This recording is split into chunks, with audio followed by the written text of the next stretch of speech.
Au cours des dernières années, la société dans son ensemble, y compris les responsables politiques et les parlementaires, ont pris conscience sur, par exemple, la question des discriminations sexistes et des violences sexuelles, que l'ensemble de la société, les individus, mais aussi les institutions, avaient besoin de faire un travail pour prendre conscience, reconnaître les formes de discrimination et de violences sexistes et sexuelles, et y compris dans les institutions. On parle de la police ici, mais c'est vrai dans toutes les institutions. On pourrait parler de la justice, on pourrait parler de l'école, etc. Il y avait besoin de faire un travail de formation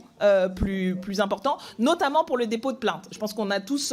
connaissance d'un certain nombre d'incidents qui ne sont pas simplement des anecdotes, mais sur les difficultés pour les personnes victimes de ce type de violence de pouvoir déposer plainte, sur le manque de formation, etc. Et il se trouve qu'en matière de racisme et de discrimination,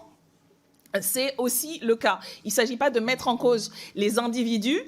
il s'agit de se poser la question quels moyens on donne, y compris aux individus et aux agents dans leurs fonctions, pour pouvoir accueillir la parole, pour pouvoir accompagner les personnes. Et c'est tout simplement de tout cela qu'on parle. Et donc, je ne vois pas en quoi c'est une mise en cause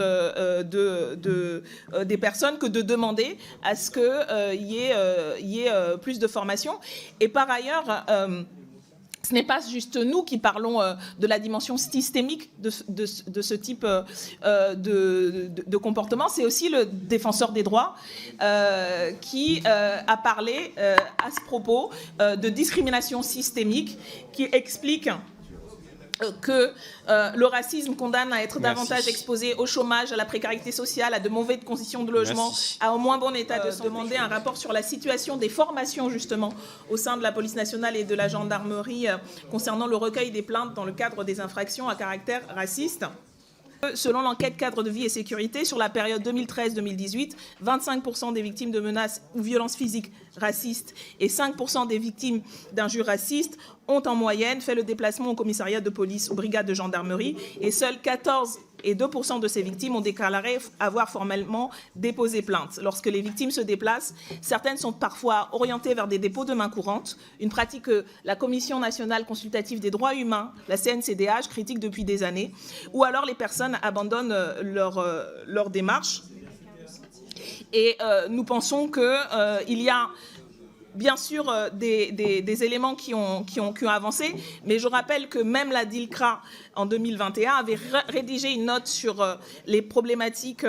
police et racisme avec 12 recommandations,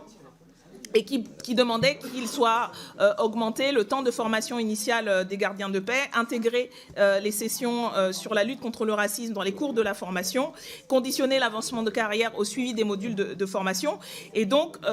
il nous semble que c'est un sujet qu'il faut suivre de manière plus attentive et s'assurer qu'il y ait les avancées demandées depuis des années par de nombreuses institutions sur le sujet.